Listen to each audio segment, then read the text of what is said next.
दोस्तों, स्वागत है आपका हमारे चैनल द यूनिक वर्ल्ड में। दोस्तों, एक रोज बादशाह ने बीरबल से पूछा, क्या यह बात सही है कि कारीगर लोग मालिक की आंखों में धूल झोंककर अपना उल्लू सीधा कर लेते हैं। इस विषय की लोगों में बराबर चर्चा सुनने में आती है। बीरबल ने कहा, पृथ्वी नाथ, यह तो आंख देखी और कान सुनी बात है। जो जिस काम को करता है वह उसमें पंडित हो जाता है। बादशाह ने फिर पूछा, तो क्या सुनार, लोहार, दर्जी पेशा के सभी चोर ही होते हैं? बीरबल ने उत्तर दिया, मैं यह कैसे कह सकता हूँ कि सभी कारीगर चोर ही होते हैं, परंतु फिर भी कितनों की चोरी सबको विदित हो चुकी है। जैसे सुनार ही को लीजिए। इनके संबंध में लोगों का विश्वास है कि कोई चाहे कितनी ही इनकी चौकसी करे, ये इनके प्रकारेण माल में से चोरी कर ही लेते हैं। कला की चालाकी संसार में विख्यात है। लोग तो परंतु ये इनकी इस यहाँ तक कहते हैं कि दुनिया की बातें तो दरकिनारे रहीं, ये अपने माता पुत्री तथा बहनों के आभूषणों में से भी चोरी करते हैं।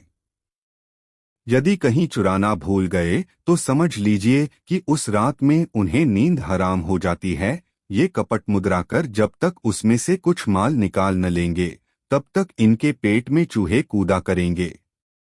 इस संबंध की एक घटना मेरी आंखों के सामने भी घटी है, उस पर जरा विचार कीजिए। एक गांव में एक वृद्ध सुनार रहता था। बुढ़ापे के कारण वह सुनारी का काम नहीं कर सकता था, इसलिए विवश होकर दुकान में बैठा बंठा अपने एकलौते लड़के को सोनारी का काम सिखाया करता था। यदि लड़का कहीं चूक करता तो वह तुरंत उसकी भूल सुधरवा देता था। दैवयोग से उस वृद्ध सुनार की लड़की ससुराल से पीहर आई। उसे भी कुछ सोने के गहने बनवाए थे, अतएव अन्य जगह न देकर उसने अपने भाई से ही गहने बनवाना उत्तम समझा। उसका ख्याल था कि भाई के हाथ से बने हुए गहनों में फर्क नहीं पड़ेगा। दूसरे सुनारों का क्या विश्वास, वह अपना सब सोना भाई को देकर आप उसके पास बैठकर गहने बनवाने लगी। उसका बूढ़ा बाप भी वहीं दुकान में बैठा हुआ था। बूढ़े ने मन में अनुमान किया, जो मैं लड़के से प्रकट रूप में कहता हूँ तो लड़की सारी बातें जान जाएगी, और यदि नहीं कहता हूँ तो लड़का बहन के गहने सोचकर उसमें से चोरी नहीं करेगा। तब तो मेरे इस पेशे का नाम कलंकित होगा। वह अंगड़ाई लेता हुआ बोला, अरे राम, अपने लिए तो सभी एक समान हैं। ठग जाने ठग ही की भाषा, ताते उमा गुप्त करी राखा, बाली घटना घटी। लड़का बाप की शिक्षा से धीरे धीरे पंडित हो चुका था। उसने अपने पिता के कहने का भावार्थ समझ लिया, परंतु प्रकट रूप से पिता को कुछ उत्तर नहीं दिया। बूढ़े ने समझा कि शायद लड़के को मेरा सांकेतिक शब्द समझ में नहीं आया, अतएव रह रहकर वही पहले वाला शब्द पुनः पुनः कहने लगा। लड़का दत्तचित्त हो अपनी बहन से बातें करता हुआ गहने गढ़ रहा था। पिता के बार बार के टोकारे से खींच कर बोला, पिताजी, आज आप इतना राम राम क्यों कह रहे हैं? अरे राम ने तो बहुत पहले ही लंका नगरी को लूट लिया था, अब उसमें रखा ही क्या है? अपने लाडले से ऐसा संतोषप्रद उत्तर पाकर वृद्ध गद हो गया और उसे अपने पुत्र पर बहुत भरोसा हुआ। वह लड़का कोवा से कबेला चतुर वालों कहावत पहले ही चरितार्थ कर सोने की एक गुली माल में से कपट कर राख में छिपा दिए था। इस घटना को सुनकर बीरबल ने कहा, पृथ्वीनाथ, कारीगर बड़े बजर बेहया होते हैं। वे अपने कला में जब तक चोरी करना नहीं जानते तब तक उनको अपने कारीगर होने में संदेह ही बना रहता है। आप इसे पक्का समझें कि जो जितना बड़ा कारीगर होता है वह उतना ही चोर भी होता है। यही इनकी विशेषता है कि माल चुरा लेते हैं और दूसरों पर इनका भेद प्रकट नहीं होने पाता। सुनार तो शास्त्रों द्वारा इस फन में विख्यात हैं। इनका नाम शास्त्रकारों ने पश्यतो हर बतलाया है।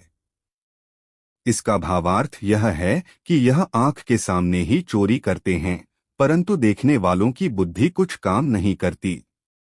दोस्तों कहानी कैसी लगी कमेंट में जरूर बताएं।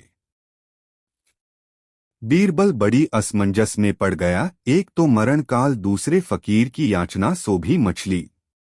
वह बोला, शाह साहब, आपको ज्ञात होना चाहिए कि मैं एक कुलीन ब्राह्मण हूँ। हम लोग अपने चौके में मछली मांस का प्रयोग नहीं करते, फिर आपको क्यों कर खिलाऊं? फकीर बोला, यह सब सही है, परंतु यदि तू इस मरणकाल में मेरी क्षुधा मिटाएगा तो इस पुण्य से तेरा बाल बच्चों के सहित कल्याण होगा। वहां पर उस समय जितने लोग एकत्रित थे, सबों ने बीरबल से फकीर की इच्छा पूर्ति का अनुरोध किया। कुछ काल तो यूं ही बातचीत में टल गया। अंत में मत विशेषता के कारण बीरबल को अपनी जिद छोड़नी पड़ी। एक आदमी बाजार जाकर एक मल्लाह से एक खूब मोटी और बड़ी मछली खरीद लाया। जब उस मछली को बीरबल छुरी लेकर चीरने बैठा तो उसके पेट में कोई ठोस चीज दिखाई पड़ी। उसका संपूर्ण पेट काटते ही बादशाह की वह जल में फेंकी हुई अंगूठी बाहर निकल आई। बादशाह अपनी खिड़की से गर्दन निकालकर बीरबल की फांसी का दृश्य देख रहा था। उसने देखा कि बीरबल एक मछली फाड़ रहा है, परंतु उसके और उस फकीर के अंतर्गत क्या क्या बातें हुई इसका उसे कुछ भी गम न था। बीरबल उस अंगूठी को हाथ में लेकर खड़ा हो गया और शाह साहब को देखने लगा। वे उसके खड़ा होने से पहले ही अंतर्ध्यान हो गए थे।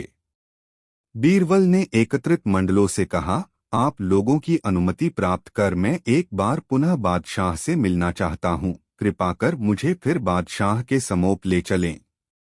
उन लोगों ने मछली का पेट फाड़ते समय कुछ निकलते हुए अवश्य देखा था, पर क्या निकला सो कोई नहीं जानता था। वे बड़ी प्रसन्नता से कर्मचारियों के सहारे बीरबल को बादशाह के पास ले गए। बीरबल को अपने समीप आते हुए देखकर बादशाह ने अनुमान किया, हो न हो बोरबल डरकर अब उद्योग की प्रधानता स्वीकार करने के लिए मेरे पास आ रहा हो, परंतु अब मैं अपनी आज्ञा भंग न करूंगा। इसीलिए इसके पहले ही मैंने उसे कई बार मौका दिया था, परंतु उस समय उसने मेरी बातों पर कुछ भी ध्यान नहीं दिया। बीरबल पास पहुंचकर बादशाह को सलाम किया। तब बादशाह ने कहा, बीरबल, अब तुम्हारा प्रयास करना वृथा है। इस समय चाहे तुम उद्योग की प्रधानता मान भी लो, परंतु मैं अपनी आज्ञा रद्द नहीं करूंगा। बीरबल ने कहा, प्रभु, जरा पहले मेरी बातें सुन लें। मैं उद्योग की प्रधानता मानने नहीं आया हूँ। बादशाह ने कहा, अच्छा कहो। तब बीरबल बोला, आपकी अंगूठी देने आया हूँ, इसे पहन लीजिए। बादशाह ने उसे हाथ में लेकर देखा तो सचमुच वही राजमुहर वाली अंगूठी थी। उन्हें बड़ा आश्चर्य हुआ, क्योंकि वे उसे जमुना के अगाध जल में फेंक आए थे। कई बार खूब उलट पलट कर देखा। जब उसके निस्बत कुछ संदेह न रहा तो बोले, बीरबल, यह अंगूठी कैसे प्राप्त हुई? बीरबल ने जवाब दिया, गरीब परवर, मेरा प्रारब्ध घसीट लाया है। तब उसके मिलने का सब किस्सा बीरबल ने बादशाह को सुनाया। बादशाह बीरबल से बहुत प्रसन्न हुए और 10,000 मुहरें, एक सुंदर वस्त्र तथा कई वाहन पुरस्कार में दिए। उसके घर वालों को भी सुंदर 2 वस्त्र दिए गए। उपस्थित जनता के सहित बादशाह ने प्रसन्नता से प्रारब्ध की प्रबलता स्वीकार कर ली। दोस्तों कहानी कैसी लगी कमेंट बॉक्स में जरूर बताएं। बादशाह ने कहा, मैं आपके शौलवान व्यवहार से बड़ा प्रभावित हुआ हूँ। वास्तव में ऐसा कोई कारण होगा कि आप उठ न सके, किंतु आपके दुख को देखकर मुझे भी बेहद दुख हुआ है। आप मुझे बताइए कि मैं आपका कर किस प्रकार दूर कर सकता हूँ? तालाब का रहस्य क्या है और उसको मछलियाँ कौन हैं? यह सुनकर वह युवक फिर रोने लगा और बोला, मेरा हाल सुनने के पहले यह देख लीजिए। यह कहकर उसने अपना कपड़ा उठाया तो बादशाह ने देखा कि वह नाभि से ऊपर तो जीवित मनुष्य है और नीचे काले पत्थर का बना हुआ है। यह देखकर राजा की आंखें फटी की फटी रह गई और वह बोला, मुझे तो यहाँ की प्रत्येक वस्तु देखकर आश्चर्य और उत्सुकता बहुत बढ़ गई है। अल्लाह के वास्ते तफसील से अपना हाल बताइए। मुझे विश्वास हो रहा है कि तालाब को रंग बिरंगी मछलियों के रहस्य का भी आपसे ही संबंध है। आप मुझे अपनी दास्तान सुनाइए। कहते हैं कि दूसरे को अपना दुख सुनाने से आदमी का कुछ दुख तो दूर होता हो है। युवक ने कहा, मुझे अपनी दशा के वर्णन से भी बड़ा कष्ट होता है, किंतु आपका आग्रह है इसलिए कहता हूँ। फिर वह युवक बादशाह को अपनी आप बीती सुनाने लगा। मेरे पिता का नाम महमूद शाह था। वे काले द्वीपों के बादशाह थे। वे काले द्वीप 4 विख्यात पर्वत हैं। उनकी राजधानी उसी स्थान पर थी जहां वह रंगीन मछलियों वाला तालाब है। 70 वर्ष की उम्र में मेरे पिता का देहांत हो गया और उनकी जगह में राजसिंहासन पर बैठा मैंने अपने चाचा की बेटी के साथ विवाह किया। मैं उसे बहुत चाहता था, वह भी मुझे बहुत चाहती थी। 5 वर्ष तक हम लोग सुखपूर्वक रहते रहे। 5 साल बाद धीरे धीरे मुझे एहसास होने लगा कि उसका मेरे प्रति पहले जैसा प्रेम नहीं है। एक दिन दोपहर के भोजन के पश्चात वह स्नानगृह को गई और मैं अपने शयनकक्ष में लेटा रहा। 2 दासियां जो बेगम को पंखा झला करती थीं, मेरे सिरहाने पैताने बैठ गईं। वे मुझे आराम देने के लिए पंखा झलने लगीं। मुझे सोया जानकर वे वहीं बैठीं धीमे धीमे बातचीत करने लगीं। मैं सोया नहीं था, किंतु उनकी बातें सुनने के लिए सोने का बहाना कर रहा था। एक दासी बोली, हमारी मलिका बड़ी दुष्टा है, जो ऐसे सुंदर और सुशील पति को प्यार नहीं करतो। दूसरी बोली, तू ठीक कहती है। रात में बादशाह को अकेला सोता छोड़कर वे न जाने कहाँ जाती हैं और बेचारे बादशाह को कुछ पता ही नहीं चलता। ये बेचारे जाने भी कैसे, बेगम रोज रात को इनके शरबत में कोई नशा मिलाकर इन्हें दे देती हैं। ये नशे में बिल्कुल बेहोश हो जाते हैं और वह जहाँ चाहती हैं चली जाती हैं। फिर सवेरा होने से पहले आकर इन्हें होश में लाने की सुगंध सूंघा देती हैं। मेरे बुजुर्ग दोस्त, मुझे यह सुनकर इतना दुख हुआ कि उस दुख का वर्णन मेरी सामर्थ्य से बाहर है। उस समय मैंने क्रोध करना मुनासिब न समझा और कुछ देर में इस तरह अंगड़ाइयां लेता हुआ उठा भानो सचमुच सो रहा था। कुछ देर में बेगम भी स्नान करके वापस आ गई। उस रात भोजन के बाद मैं शयन करने के लिए लेटा तो बेगम हमेशा की तरह मेरे लिए शरबत का प्याला लाई। मैंने प्याला ले लिया और उसकी आंख लेटाकर प्याले का शरबत खिड़की से बाहर फेंक दिया और खाली प्याला उसके हाथ में ऐसे दे दिया मानो मैंने पूरा शरबत पी लिया हो। फिर हम दोनों पलंग पर लेट गए। बेगम ने मुझे सोता समझकर अलग से उठकर एक मंत्र पढ़ा और मेरी तरफ मुंह फेर कर कहा, तू ऐसा सो कि कभी न जागे। फिर यह भड़कीले वस्त्र पहनकर कमरे से निकल गई। मैं भी पलंग से उठा और तलवार हाथ में लेकर उसका पीछा करने लगा। वह मुझसे केवल थोड़ा ही आगे थी और उसकी पदचाप मुझे साफ सुनाई दे रही थी। लेकिन मैं ऐसे धीरे धीरे पाँव रखकर उसके पीछे पीछे चल रहा था कि उसे मेरे आने का कोई आभास न मिले। वह कई दरवाजों से होकर निकली। उन सभी में ताले लगे थे, किंतु उसकी मंत्र शक्ति से सभी ताले खुलते जा रहे थे। आखिरी दरवाजे से निकलकर जब वह बाग में गई तो मैं दरवाजे के पीछे छिपकर देखने लगा कि देखें वह क्या करती है। वह बाग से आगे बढ़कर एक छोटे से बगीचे के अंदर चली गई जो चारों तरफ से झाड़ियों से घिरा हुआ था। मैं भी एक दूसरे रास्ते से होकर उस बगीचे के अंदर चला गया और इधर-उधर आंखें घुमाकर उसे ढूंढने लगा। कुछ देर में मैंने देखा कि वह एक हबशी गुलाम पुरुष के हाथ में हाथ दिए टहल रही थी और कह रही थी, मैं तो तुम्हें प्राणपण से प्रेम करती हूँ और तुम्हारा यह हाल है कि मुझसे सीधे मुंह बात भी नहीं करते, हमेशा मुझे बुरा भला कहा करते हो। आखिर तुम चाहते क्या हो? क्या तुम मेरे प्रेम की परीक्षा लेना चाहते हो? तुम मेरी शक्ति जानते हो। मेरे अंदर इतनी शक्ति है कि कहो तो सूर्योदय के पहले ही इन सारे महलों को खंडहर बना दूं यह सारा ठाठ बाट बिल्कुल वीरान कर दूं और यहाँ भेड़िए और उल्लुओं के अलावा कोई नहीं दिखाई दे। जो पत्थर यहाँ महलों में लगे हैं वे कौहकाफ पर्वत पर वापस उड़कर चले जाएं। इतनी शक्ति रखते हुए भी मैं प्रेम के कारण तुम्हारे कदमों में गिरी रहती हूँ और तुम्हें मेरी परवाह ही नहीं है। यही बातें करते करते जब वे लोग उस झाड़ी के पास पहुंचे जहां मैं छुपा था, तब मैंने अंधेरे का लाभ उठाकर उस हबशी की गर्दन पर पूरे जोर से तलवार का वार किया। वह लड़खड़ाकर गिर गया। मैंने बेगम को इसलिए छोड़ दिया क्योंकि वह मुझे बेहद प्रिय थी और चाचा की बेटी भी थी। बेगम अपने प्रेमी को गिरता देखकर विकल हो गई।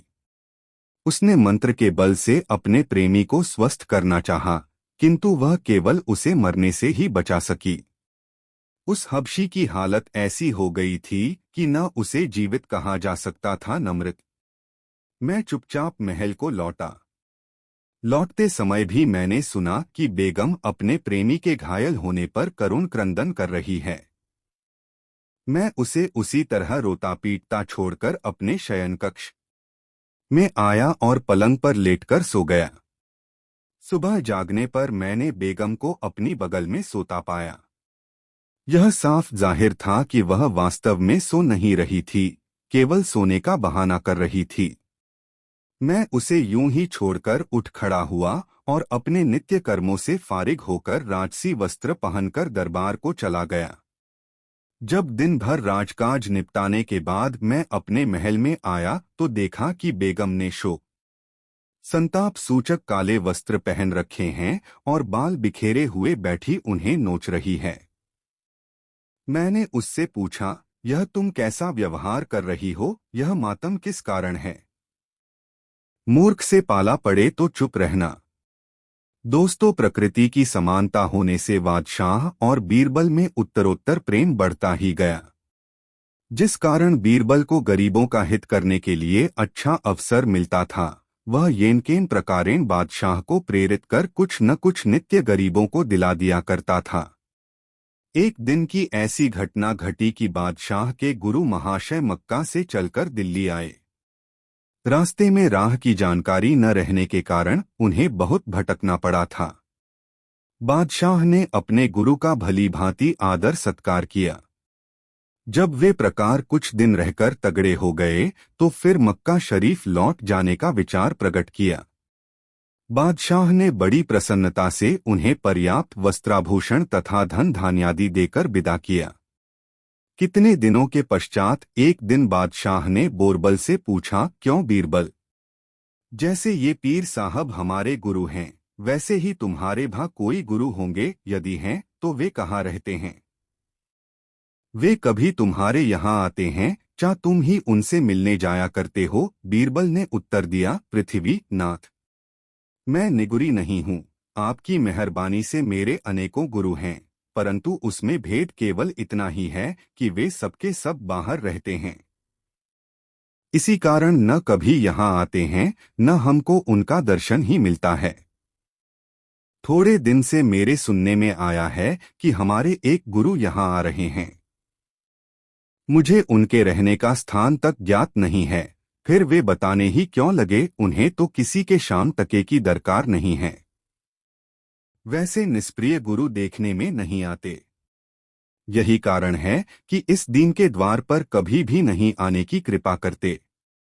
बादशाह को ऐसे गुरु से मिलने की इच्छा हुई और वे बीरबल से बोले, दीवान जी, जो तुम्हारे गुरु में इतनी विशेषता है तो मैं भी एक बार उनका दर्शन करना चाहता हूँ। हो सके तो जल्दी से जल्दी मुझे उनसे मिलाने का प्रबंध करो। बीरबल बोला, पृथ्वीनाथ, जब आप उनसे मिलने की इच्छा प्रकट करते हैं तो मैं तत्परता से उनकी खोज कराऊंगा और यदि वे भी आपसे मिलने की इच्छा करेंगे तो मैं अवश्य आपसे उनका साक्षात करा दूंगा। बादशाह ने कहा, मुझे अविलंब उनसे मिलाने की चेष्टा करो। बीरबल बादशाह को तसल्ली देकर वहां से विदा हुआ। घर जाते समय रास्ते में एक वृद्ध लकड़हारे से उसकी मुलाकात हो गई। वह बेचारा तमाम परेशानी उठाकर भी आज अपनी संपूर्ण लकड़ियों को नहीं बेच सका था।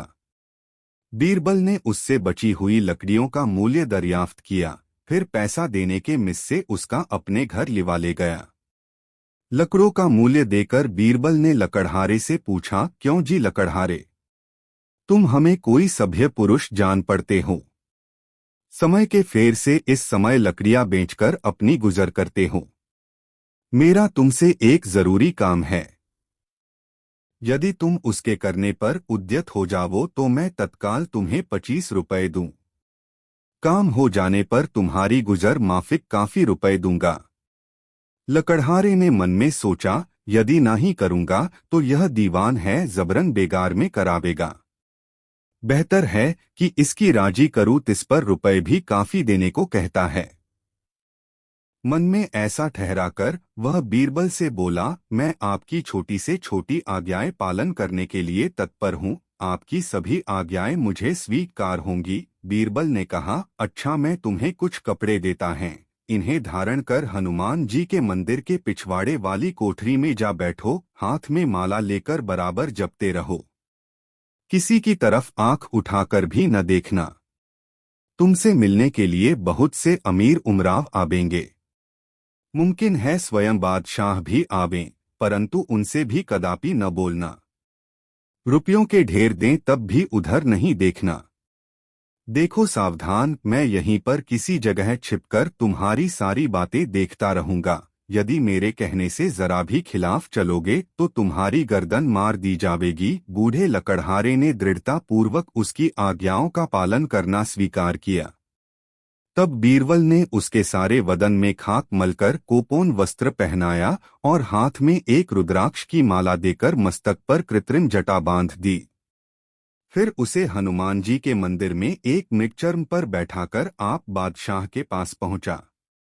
बादशाह का दरबार उमरावों से ठसाठस भरा हुआ था। बीरबल ने हाथ जोड़कर कहा, पृथ्वीनाथ, मेरे गुरुजी आए हुए हैं।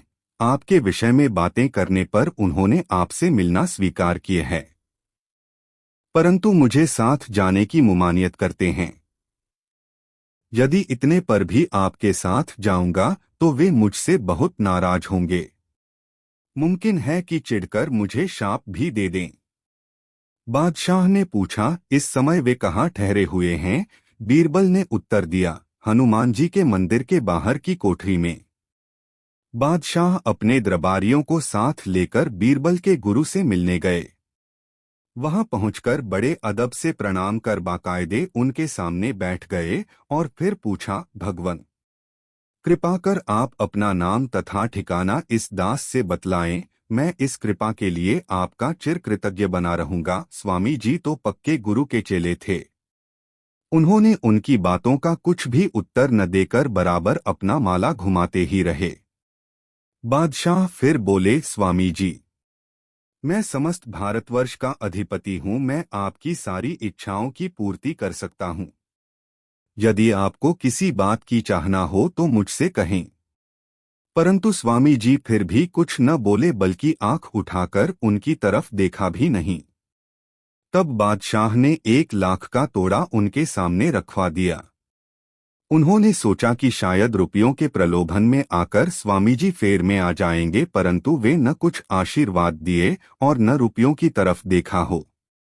बादशाह को स्वामी जी को ऐसो निष्ठुरता सहन न हो सकी और वे झल्लाकर बोले, अरे ऐसे अज्ञानियों से माथापच्ची करना मूर्खता है। यह तो कोई अज्ञानो है जो मनुष्य होकर भी पशुवत व्यवहार करता है। बादशाह रुपयों की थैली उठवाकर बीरबल के घर भेजवा दिए। उनका कस्द था कि दिए दान को फिर वापस नहीं लेते थे। वे सब भांति से हारकर अपने महल को चले गए। दरबार उठने के पश्चात फिर जब बादशाह और बीरबल का एकांत में समागम हुआ तो बादशाह ने स्वामी के पास जाने से लेकर लौटने तक का सारा समाचार कह सुनाया। अंत में बादशाह ने कहा, अच्छा बीरबल, रियाद किसी को मूर्ख का सामना करना पड़े तो उस समय क्या करना चाहिए? बीरबल ने तत्काल उत्तर दिया, पृथ्वीनाथ, एकदम चुप रह जाना चाहिए। बादशाह को उल्टी तोहमत लगी।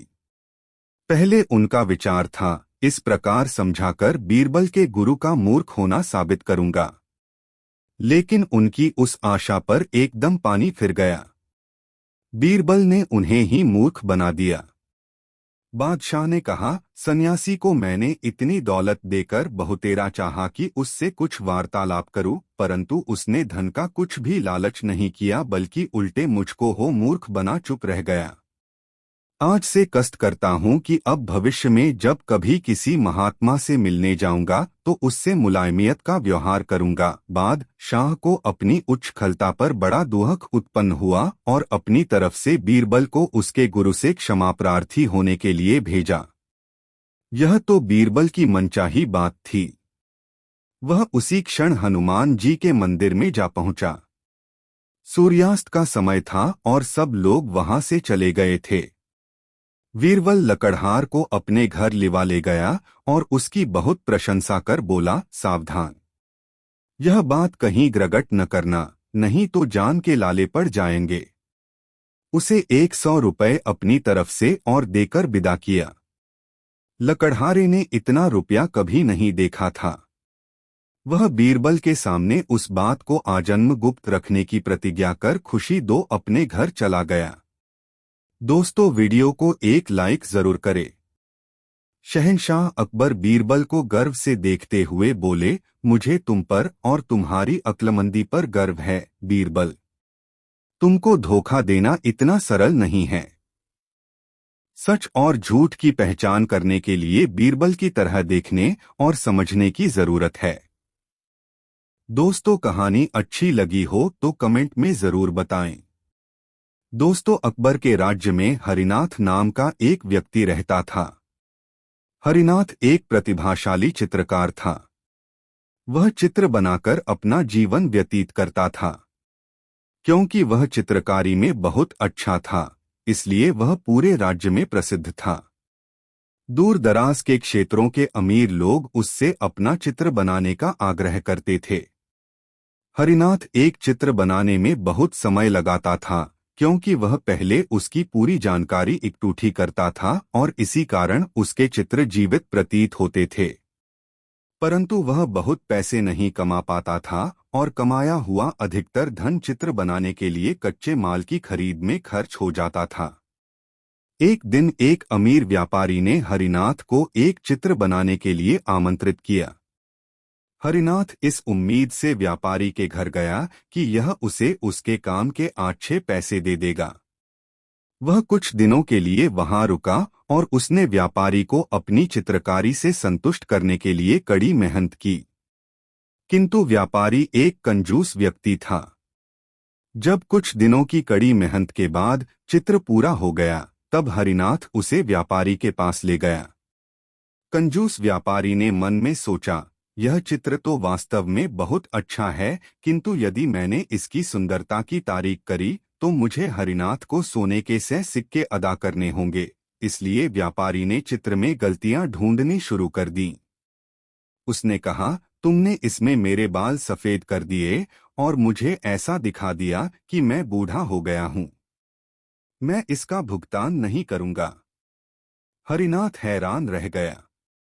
वह नहीं जानता था कि व्यापारी उसे चित्रकारी के पैसे नहीं देना चाहता था, इसलिए चित्र में गलतियां ढूंढ रहा है। हरिनाथ ने कहा, मेरे मालिक, यदि आप चाहें तो मैं यह चित्र दोबारा बना देता हूं। इसलिए उसने सफेद बालों को ढक दिया। किंतु व्यापारी ने जब दोबारा बने चित्र को देखा तो वह उसमें और गलतियां निकालने लगा। उसने कहा, इसमें तो मेरी एक आंख दूसरी आंख से छोटी है। मैं तुम्हें इस बकवास चित्र के लिए कोई भुगतान नहीं करूंगा। हरिनाथ ने फिर से चित्र को सुधारने की पेशकश की। चित्र बनाने के लिए कुछ समय मांगकर वहां से चला गया। हर बार हरिनाथ व्यापारी के पास चित्र लेकर जाता, परंतु वह उसमें और गलतियां दिखाने लगता। अंत में जब हरिनाथ व्यापारी से थक गया, तब वह बीरबल के पास सहायता मांगने गया। बीरबल ने हरिनाथ से कहा कि वह व्यापारी को बीरबल के घर आने के लिए निमंत्रण दे आए। व्यापारी के घर आने पर बीरबल ने व्यापारी से कहा, यह आदमी कहता है कि इसने जैसा तुम चाहते थे वैसा जीवंत चित्र बनाकर दिया है।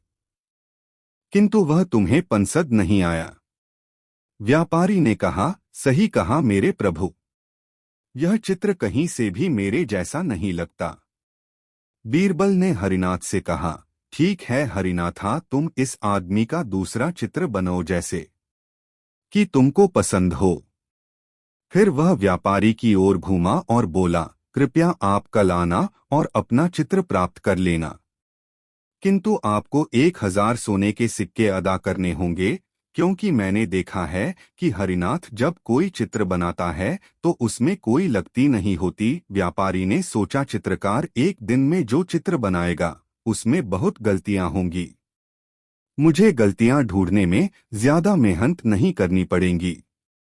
अगले दिन जब वह व्यापारी आया तो बीरबल उसे एक कमरे में ले गया। कमरे में एक चित्र रखा था, वह कपड़े से ढका हुआ था।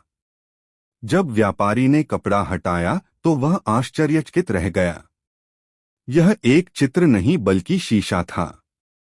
बीरबल ने कहा, यह बिल्कुल आपकी तरह है, मुझे उम्मीद है कि आपको इसमें कोई गलती नहीं मिलेगी। व्यापारी ने महसूस किया कि वह बीरबल से हार गया है। उसे चित्रकार को चित्र के 100 सोने के सिक्के के अलावा 1000 सोने के सिक्के शीशे के लिए भी देने पड़े। दोस्तों, वीडियो को एक लाइक जरूर करें। दोस्तों, एक दिन बीरबल को परेशान करने के उद्देश्य से बादशाह अकबर ने एक ऐसा आला बनवाया जिसमें हाथ डालने पर हाथ फंस जाता था। उस आले में उन्होंने एक सेब रखवा दिया। आले वाला कमरा बादशाह के कमरे से मिला जुला था। बीरबल जब बादशाह से मिलने आए तो बादशाह ने उन्हें हुक्म दिया कि बराबर वाले कमरे के आले में सेब रखा है, उसे ले जाओ। बीरबल ने उस कमरे में जाकर आले में से सेब निकालने को हाथ बढ़ाया ही था कि उसका हाथ उसमें फंस गया। दूसरा हाथ उस हाथ को निकालने में फंस गया। थोड़ी देर में बादशाह वहां आए और बीरबल को चिढ़ाने लगे। बीरबल मन मारकर रह गए। तब बादशाह ने अपने हाथों से उनके हाथ छुड़ा दिए। बीरबल ने भी बादशाह को छकाने का उपाय सोचा। बीरबल ने तीर्थ यात्रा के बहाने बादशाह से छुट्टी ले ली, लेकिन गुप्त रूप से अपने घर ही रहने लगे। कपड़े रंगकर साधुओं का भेष बना लिया और चुपचाप दरबार की खबर लेते रहे। एक दिन बादशाह शिकार खेलने जंगल गए। बीरबल भी साधु के भेष में उनके पीछे हो लिए। बादशाह एक जंगली सुअर का पीछा करते करते रास्ता भूल गए। शाम होने जा रही थी, इसलिए बादशाह को हाजत हुई। वे एक तालाब के पास पाखाने के लिए बैठ गए। थोड़ी देर बाद उन्होंने एक बड़ा विकराल दैत्य बाल बिखेरे तथा आंखें फैलाए अपनी ओर आते देखा। उसे देखकर बादशाह भयभीत हो गए और हाथ जोड़कर उसके सामने खड़े हो गए। दैत्य ने कड़क कहा, अपनी प्रजा पर जुल्म ढाता है, मैं आज तुझे नहीं छोड़ूंगा। यह सुनकर बादशाह गिड़गिड़ाते हुए बोले, हे भगवान, इस बार मुझे क्षमा करो, अब आपकी आज्ञा से कभी अत्याचार नहीं करूंगा। तब दैत्य ने कहा, अच्छा माफ किया, अब अत्याचार मत करना। तू अपने सिर पर मेरा जूता रखकर सीधा महल की ओर चला जा। जैसे तैसे बादशाह डरते हुए महल में आ गए और बड़ी उदारता के साथ दरबार का काम करने लगे, लेकिन उस दैत्य की याद वे अपने मन से न भुला सके।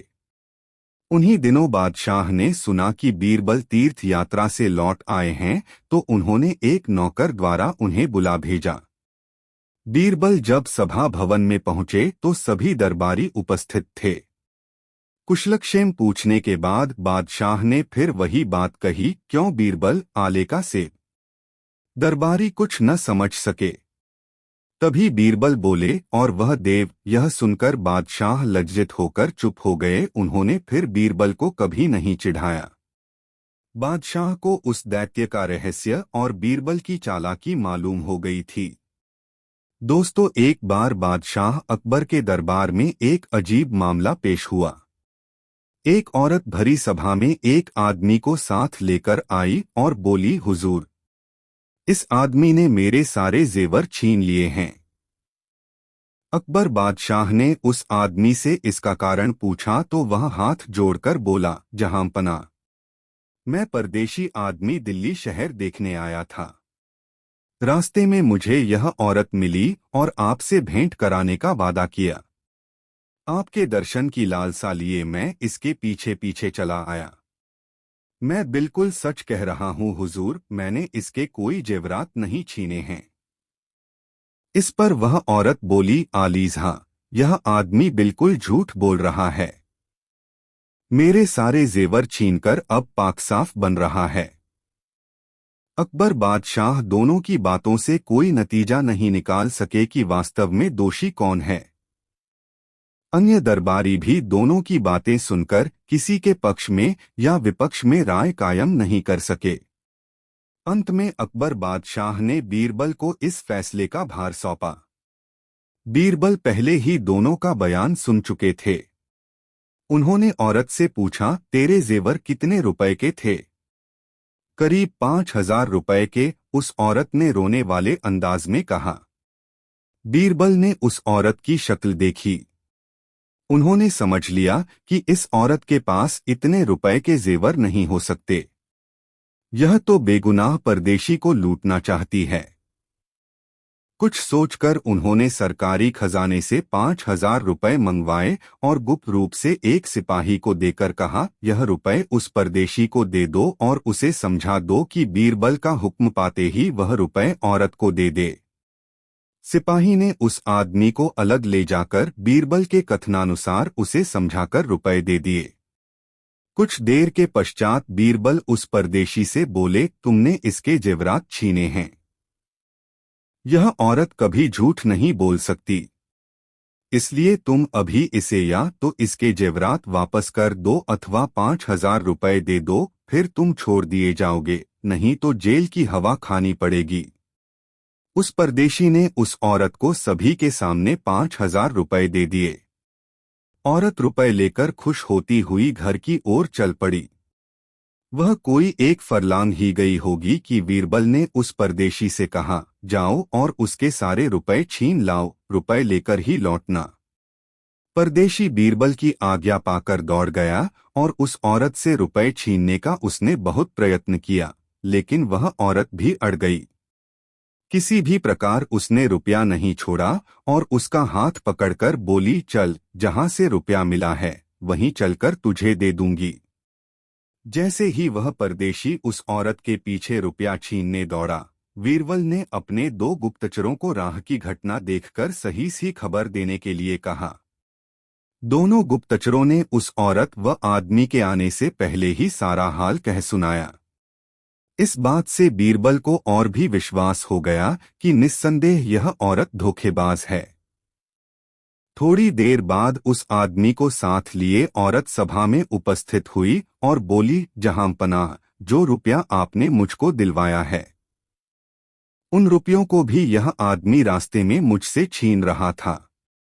मैंने इसकी एक नहीं चलने दी और आपके सम्मुख इसे ले आई हूँ।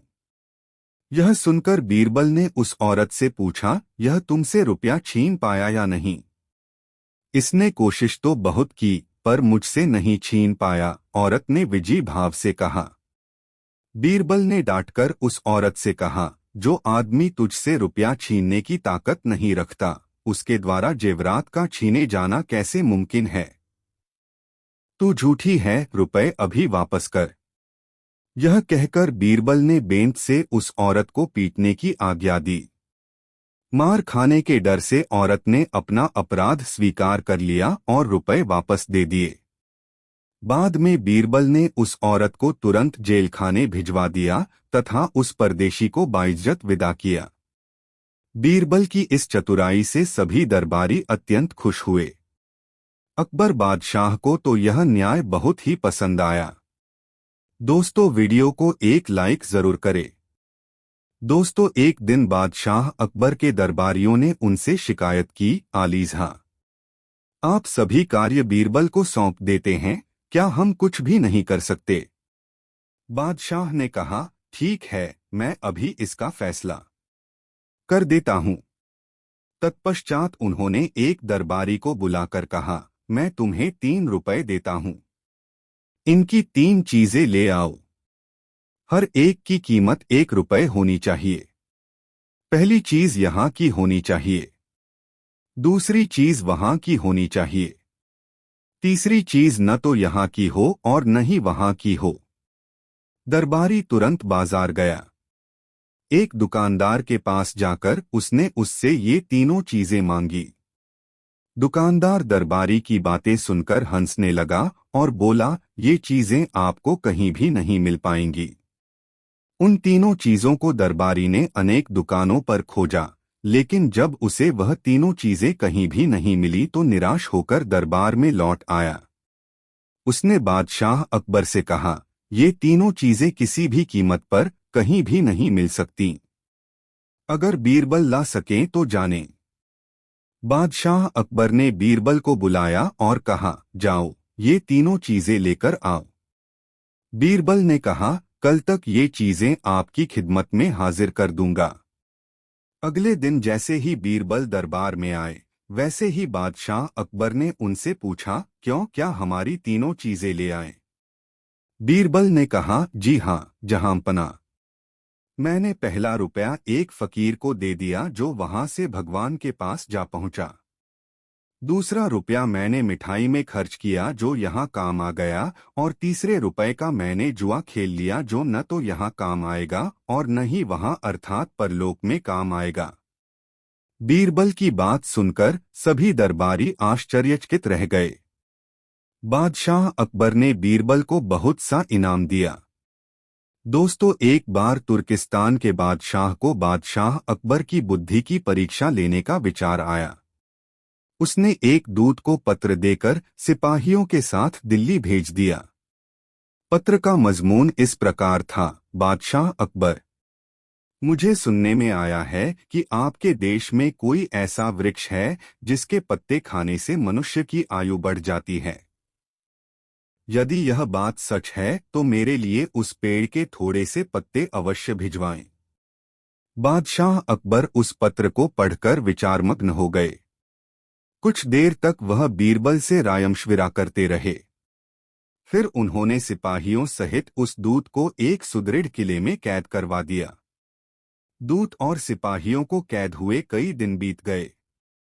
एक दिन बादशाह अकबर बीरबल को साथ लेकर उन कैदियों को देखने गए। बादशाह अकबर को देखकर कैदियों को अपने मुक्त होने की आशा बंधी, परंतु यह बात निर्मूल थी। बादशाह अकबर उनके पास पहुंचकर बोले, तुम्हारा बादशाह जिस वस्तु को चाहता है वह मैं तब तक उसे नहीं दे सकूंगा जब तक कि इस सुदृढ़ किले की 1-2 ईंट न ढह जाए। उसी समय तुम लोग भी रिहा किए जाओगे। खाने पीने की तुम्हें कोई तकलीफ नहीं होगी। मैंने उसका प्रबंध करा दिया है। इतना कहकर बादशाह अकबर चले गए, परंतु कैदियों की चिंता अधिक बढ़ गई। वे अपने मुक्त होने का उपाय सोचने लगे। कुछ देर तक कैदी विचार विमर्श में डूबे रहे। अंत में वे ईश्वर की वंदना करने लगे, या खुदा, क्या हम इस बंधन से मुक्त नहीं किए जाएंगे? क्या हमारा जन्म इस किले में बंद रहकर दुख भोगने के लिए हुआ है? आप तो बड़े रहमदिल हैं, हम बेगुनाहों पर भी कृपा कीजिए। इस प्रकार वे नित्य प्रार्थना करने लगे। ईश्वर की दयालुता प्रसिद्ध है। एक दिन बड़े जोरों का भूकंप आया और किले का कुछ भाग भूकंप के कारण धराशायी हो गया। सामने का पर्वत भी टूटकर चकनाचूर हो गया। इस घटना के पश्चात दूत ने बादशाह के पास किला टूटने की सूचना भेजी। बादशाह अकबर को अपनी कही हुई बात याद आ गई। इसलिए वह दूत और उसके साथियों को दरबार में बुलाकर बोले, आपको अपने बादशाह का सवाल पता ही होगा और अब उसका उत्तर भी तुमने समझ लिया है। यदि नहीं समझा हो तो सुनो, मैं उसका खुलासा किए देता हूँ। देखो, तुम लोग गिनती में केवल 100 हो और तुम्हारी आह से ऐसा सुदृढ़ किला ढह गया। फिर जहाँ हजारों लोगों पर अत्याचार हो रहा हो, वहाँ के बादशाह की उम्र कैसे बढ़ेगी? लोगों की आह से उसका शीघ्र ही पतन हो जाएगा। हमारे राज्य में अत्याचार नहीं होता। गरीब प्रजा पर अत्याचार न करना और भली भांति पोषण करना ही आयुवर्धक वृक्ष है। बाकी सारी बातें बेकार हैं।